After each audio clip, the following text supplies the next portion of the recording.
Okay, it's 3 o'clock, and this is Janet Hill at the Rock Island County Health Department. I wanted to get our 3 p.m. press briefing started. Thank you all for joining us. We greatly appreciate your patience as we continue to adhere social distancing suggestions from the CDC, as well as the guidance we are providing in our communities. Using technology such as this virtual meeting will help keep you updated and assist us in this endeavor. We respect the authority of both states to make decisions in response to the spread of COVID-19 in their respective communities. This may require that certain differences exist between community responses. We want to take a moment to help describe the details of our responses so the public can understand what is taking place. We hope the public's understanding of this response will help reduce fear and increase their understanding of the seriousness of the situation. And now I'd like to ask Nita Ludwig, the administrator of Rock Island County, to talk about Rock Island County's responses. Hi, thank you. Rock Island County restaurants and bars, for clarification, all bars and restaurants in Illinois are closed to dine-in guests by proclamation of the governor. Many still are offering food for carry-out and delivery. City and county health inspectors and other city officials, including law enforcement, are handling the enforcement of the closures. Violators could be subject to citation. As far as social gatherings, the CDC has updated its COVID-19 guidance related to social gatherings. CDC has changed guidance for social gatherings and recommends individuals should avoid all social gatherings of groups greater than 10 people. This is a change from the previous recommendation of 50. However, at this point, Governor J.B. Pritzker has not changed his original proclamation of 50 people, which is enforceable standard in Illinois. With the closing of schools and now bars and restaurants in each of our communities, this includes private gatherings of individuals as well as organized gatherings of individuals of greater than 10 people. Social distancing is one of the ways that we can all work together to slow the spread of COVID-19. Your actions today will impact the community as a whole. We understand that people are scared during this uncertain time. Nita Ludwig, Public Health Administrator of Rock Island County Health Department. However, we urge people to listen to the advice of public health professionals and healthcare providers who are working hard to spread accurate information within our community. Please don't spread rumors or play upon the fear of others. We urge you to get your information from reputable sources, including the CDC, the Iowa and Illinois Departments of Public Health, and the health departments of Rock Island and Scott County. Social gatherings. The CDC has updated its COVID-19 guidance related to social gatherings. CDC has changed guidance for social gatherings and recommends individuals should avoid all social gatherings of groups greater than 10. This is a change from previously recommended of 50. With the closing of schools and now bars and restaurants in each of the communities, this includes private gatherings of individuals as well as organized gatherings of individuals of greater than 10. Social distancing is one of the ways we can all work together to slow the spread of COVID-19. And now I will turn it over to Ed Rivers, Director of Scott County Health Department.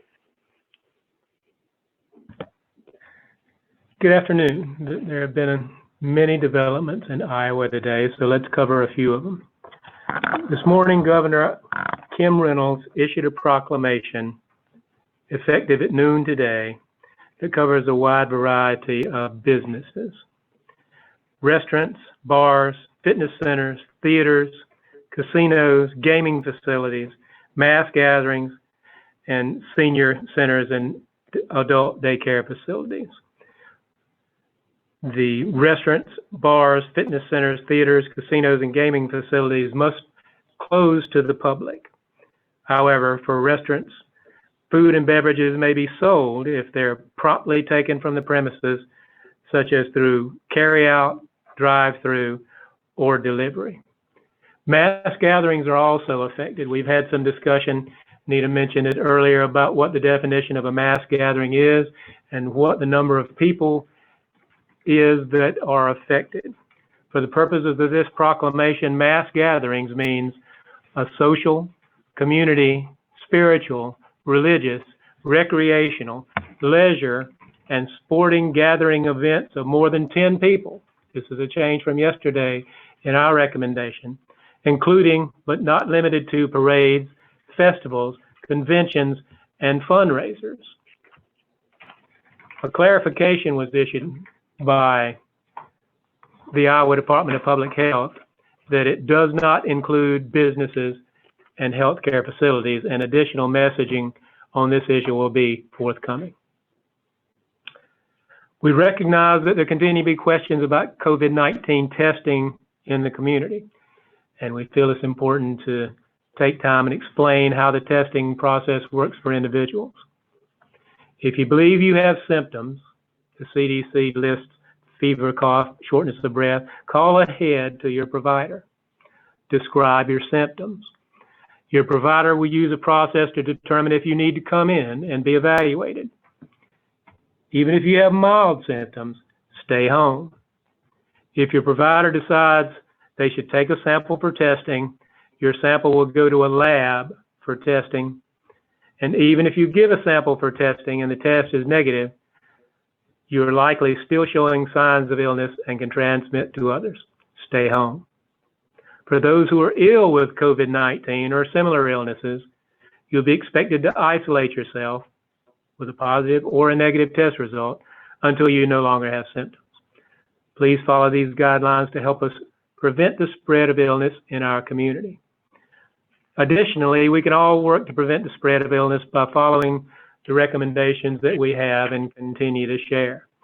Wash your hands frequently with soap and water or hand sanitizer. Cover your coughs and sneezes with your elbow or a tissue. Maintain social distancing of 6 feet. Honor the visitor policies of hospitals and long-term care facilities to make sure the patients are protected from the spread of the virus. It's also important to describe the differences between Scott and Rock Island County Health Departments and their access to testing numbers. Scott County Health Department will not be able to speak to the number of Scott County residents tested for COVID-19. Private labs in Iowa are not required to report to the Iowa Department of Public Health the number of tests performed. Therefore, the Iowa Department of Public Health will not have a running count of the number of individuals that have been tested for COVID-19. The Iowa Department of Public Health will continue to report on the following: the number of positive tests by county, and the number of individuals monitored by local and state public health in Iowa. Positive test results will be released by the Iowa Department of Public Health, not the local health department. Nita, did you want to describe the testing and how the reporting will happen in Rock Island County? Sure. The testing will be done either by the Illinois Department of Public Health labs or commercial labs. If the provider sends it to the Illinois Department of Public Health lab, we issue an authorization code for that.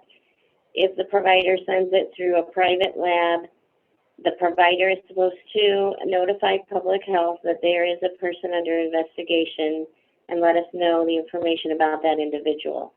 The private lab is also putting it into the Illinois Electronic Disease Reporting System, so we will get results on those people as well. Currently, as of today, 3/17, we have done a total of 27 authorizations for the test, 5 of which are negative and 22 are still pending.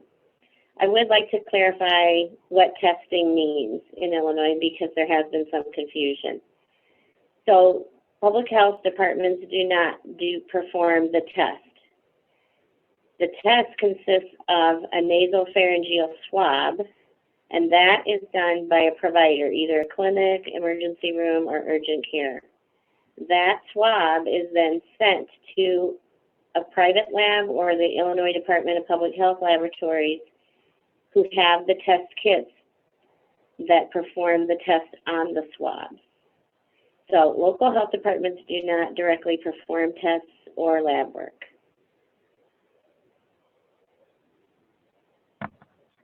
Thank you, Nita. Now we're going to hear from Kirby Wynn from the Mississippi Valley Regional Blood Center. Kirby, are you there?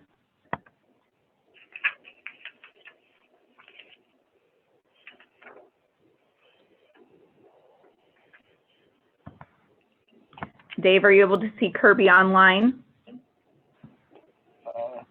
Sorry, Brooke. I'm not able to see him in the participant list, so I don't know what number he might have called in. If he can message me with a phone number here. Let me see. I don't see him. I apologize. I'm going to unmute one phone here and see if this is Kirby, maybe. Hi there. It sounds like we were muted. Can you hear us now? Is this Kirby? Or not Kirby, but Yeah, someone with hi, Kirby? hi.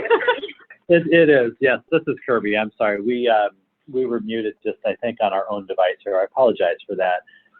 I'm joined here. I'm at the Mississippi Valley Regional Blood Center at our headquarters in Davenport. I have a couple of colleagues with me who will be able to respond to any questions if we get those following this update. We do want you to know that blood centers nationally and in our region are working to prevent a blood shortage. And that's because blood providers, including Mississippi Valley Regional Blood Center, are experiencing a high rate of cancellations. It's happening everywhere. You know the impact that social distancing measures is having on all sectors, and that includes groups that would be hosting mobile blood drives, but they've had to make changes, so they are not. More than 3,000 donations that were on our books for the rest of this month are now off the books because those groups can no longer host, and it changes hour by hour.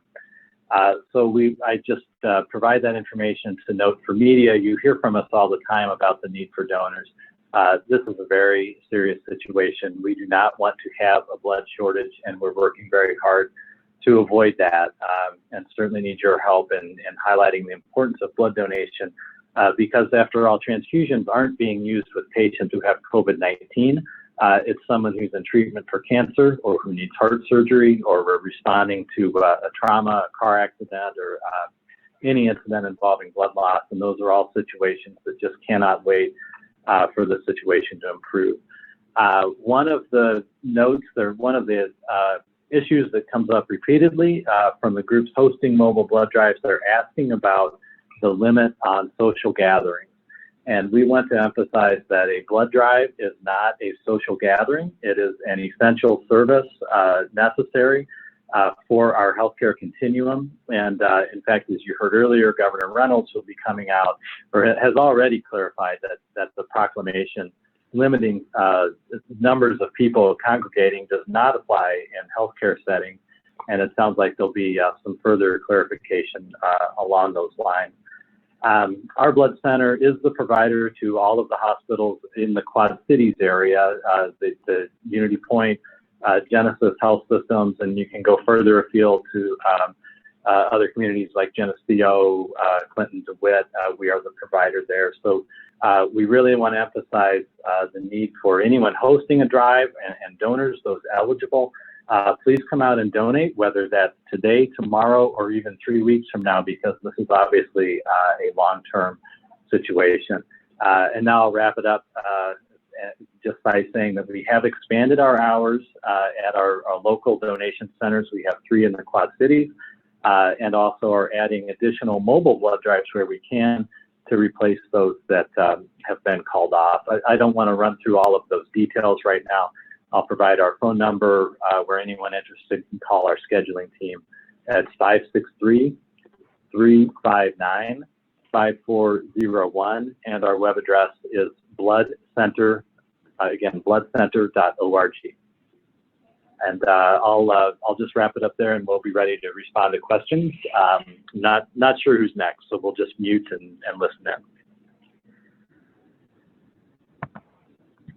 I believe we have Trish Burnett as well on the line from the American Red Cross. Trish, are you on?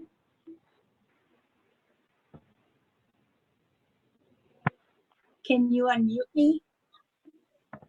Oh, we can hear you now, Trish.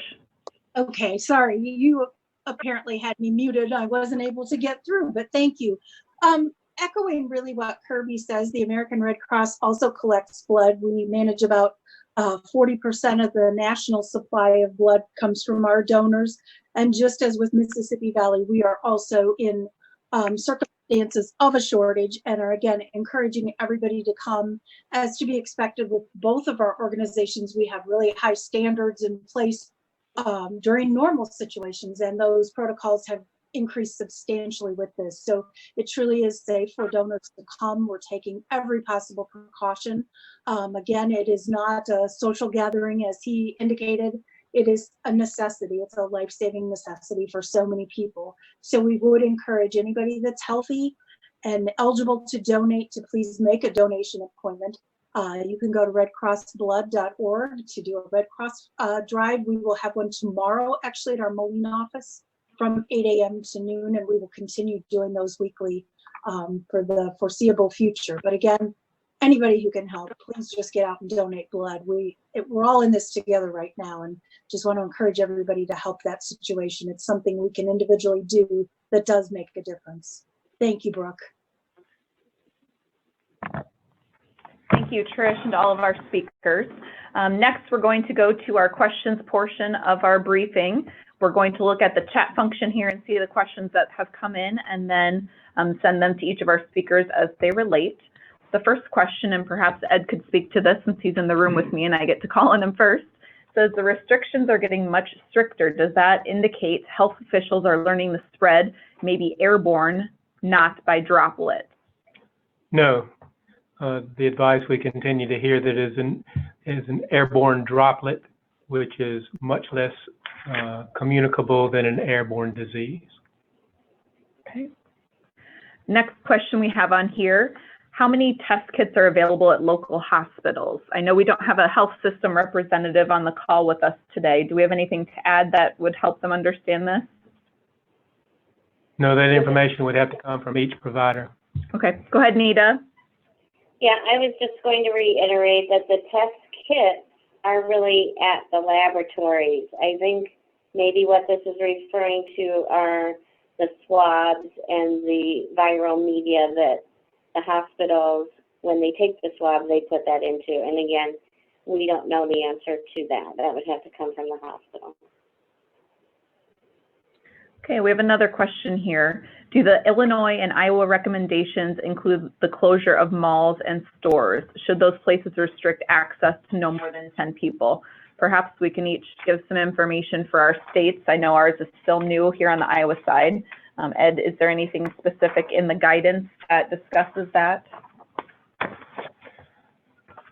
They do not elaborate in the proclamation itself, but we received clarification from the Iowa Department of Public Health that the mass gathering advice of 10 or more people does not include businesses or healthcare facilities. Nita, do you have anything to add on the Illinois requirements that they've received from the state? Yeah, I think it is much similar to Iowa at this point. Okay. Next question, can people hike or bike if they maintain 6-foot distance? Yes. Yes, I would say so. That is an outdoor event and you're maintaining a safe social distance. Are grocery stores expected to limit access to the building to no more than 10 people at a time? In Iowa, as I understand it, they would be classified as a business, so the answer would be no. Correct, and I believe that it goes the same for the Illinois side. There has not been a limit in grocery stores to this point. Are Rock Island or Scott County providers using private labs that you are aware? Ed? I'm not aware. For the Illinois side, yes, we have known of a few, and I believe Community Healthcare is also using a private lab at this time. I'm sorry, I misunderstood the question. Yes, our medical providers are employing private labs. Another question we have, are there additional accommodations for the hard of hearing who can't access drive-through services like banks and restaurants? This sounds like perhaps this could be a question that could be answered by some of the businesses in our community. We continue to make sure that information we're providing is available there, and I know the media has some venues that they're providing some of that information, but perhaps there could be some questions to some of those service providers who are making some accommodations at this point. Is it the case that we don't appear to have a confirmed case yet? Good news or bad news? Well, this is Nita. I don't think it's either. I think we just don't have enough results yet to know if we have a positive case, but I think we should all assume that this virus is in the community and practice the social distancing guidance that we're given. Nita, I believe this next question implies to some of the stats that you had. How long is the test good for? We had 20 undetermined, I'm assuming it's test results yesterday, and 22 today. Why is it taking so long? Yeah, and the answer is I don't specifically know the answer to that. We do have to get the test to the state lab within 72 hours, but they will keep it on ice or however they need to for as long as they need it. And I do not know the answer to why is it taking so long. We have posed that question ourselves to the Illinois Department of Public Health. All we know is that our 22 results are still pending. We have another question regarding some of the restrictions that have been put in place. Some parts of the country are asking people to shelter in place. Why aren't we doing that? Ed, do we have any indication for our state? We don't. The areas where shelter in place is occurring are areas where the outbreak is broad. There are a number of cases in the community. We're not there yet. And as we saw this morning, the recommendations are changing daily. If there's a need to do this, then the governor's office will indicate that. Is it possible to get the virus from someone who has prepared your food, touching the food or box?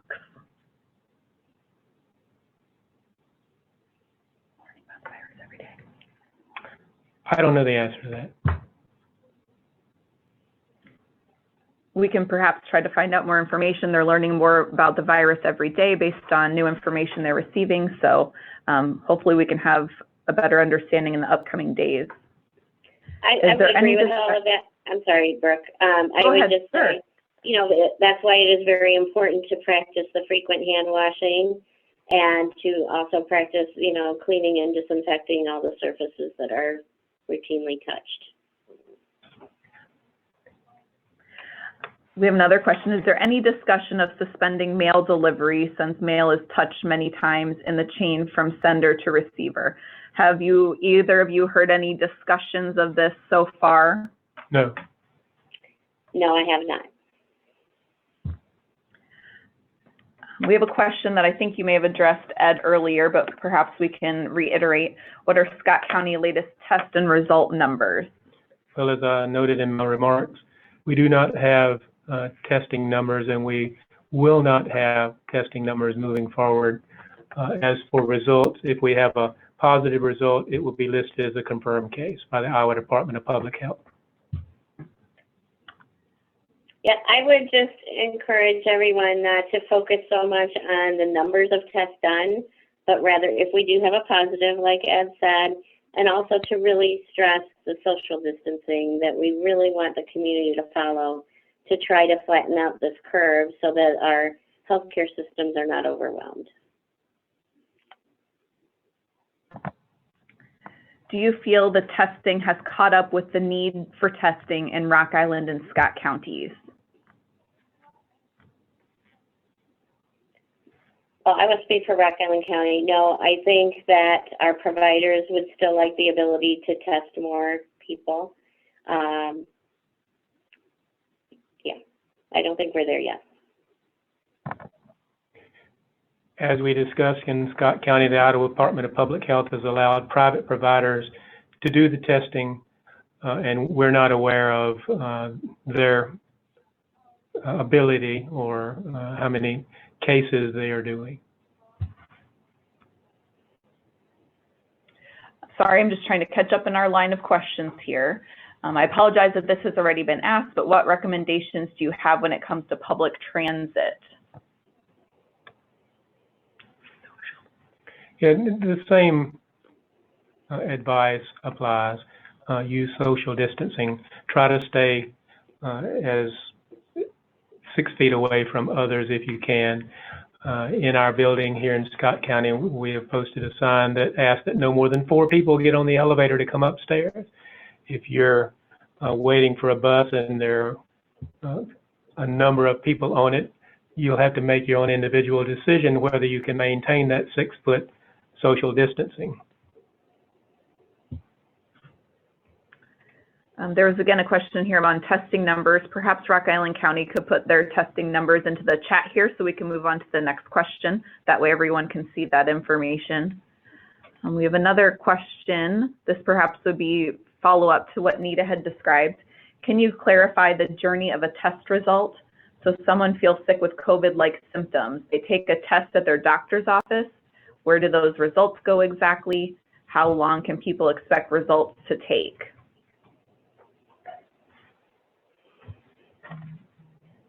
Did you want me to take that one, Brooke? I mean, you had started with your description of the process and the length. If you want to take that, and then we can add anything as needed. Sure. So, first of all, a person that is feeling ill and think they may have this should call ahead. That's another very important key point. Call ahead to their provider or clinic or ER to let them know they're having these symptoms and they're going to come in. So when they go into whatever provider that is, the provider knows that they need a mask, and then they will be escorted into an isolation room or a room that they can shut the door. They will be tested for influenza and strep, and a provider will determine if they do not have those things, whether or not they feel like they should be tested for COVID-19. At that point in Illinois, they would call the health department and give us the background and the name of the individual and whether or not they should be tested. And of course, the health department would give them an authorization code to send in the swab to the Illinois Department of Public Health Laboratory, or they can send that swab to a private lab here. When we get the results, and we had been told it would be 1 to 2 days, and that currently is not happening. We're not sure if there's a backlog because they're very busy. We're not sure at this point.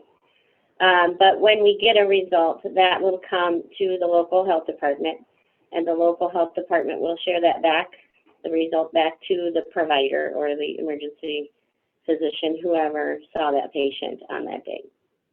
Did that answer the question? Thank you, Nita.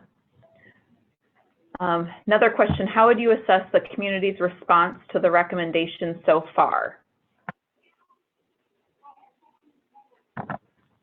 I think so far it's good. We came out Friday with recommendations, and I was watching KWQC Friday night, and they had changed the format of their newscast so they could stay 6 feet apart. I think people are getting the message. They realize since there's no vaccine, there's no therapeutics for it, it's a matter of personal responsibility to help us stop the spread of this disease. And I would just add on the Illinois side, the calls that we're getting for authorization for testing seem to be very legitimate, that people legitimately have some of the symptoms associated with COVID-19. So that makes me encouraged that we're not seeing people flood the healthcare systems that don't have the symptoms that we're associating with the COVID-19.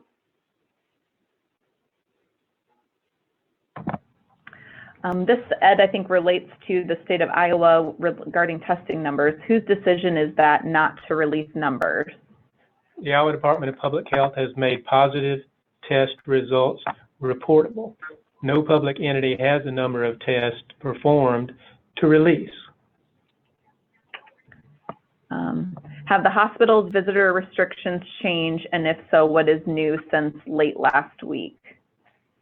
It's our understanding, we've had just basic communication with them that they're releasing information on that. I believe there may have been a press release that went out earlier today on some information. So perhaps you could find that there, but that's not our information that we have. I'll take Graham's. Okay, so we have a question here. How does the health department decide whether or not to give authorization, or what criteria would authorization to test be denied? It is not our authority to do this. We are not involved in the testing process.